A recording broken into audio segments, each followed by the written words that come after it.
How to delete a part of the video that you don't want using PowerDirector video editor app.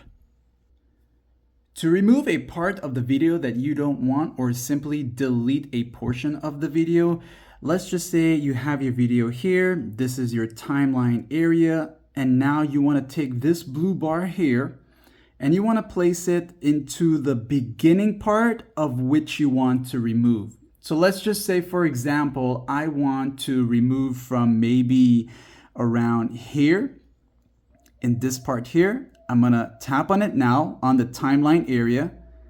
Then you'll notice these tools down here will show up. You will see split as one of the options. Go ahead and tap on that one time. Now you will have separated your video into two portions or segments. So this is going to be the beginning part of what you want to delete. And now you're going to reach to the end part or move to the end part of which you want to remove. So let's say I want to remove from here to here. Now I will tap again and I will tap on split.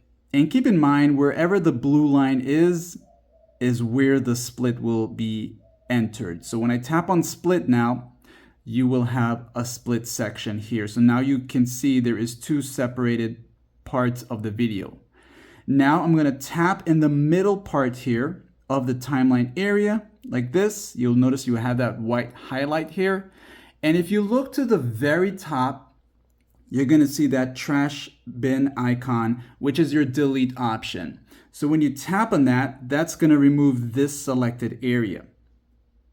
And when I tap on it, by doing that, I am deleting the part that I have separated, and now it's gone. And that's how you would go about deleting a part of the video you don't want. Now, let's just say you did make a mistake and deleted the wrong part. You can simply go with the undo here, which is this option here to the top, and that's going to undo the delete. You can also undo your splits.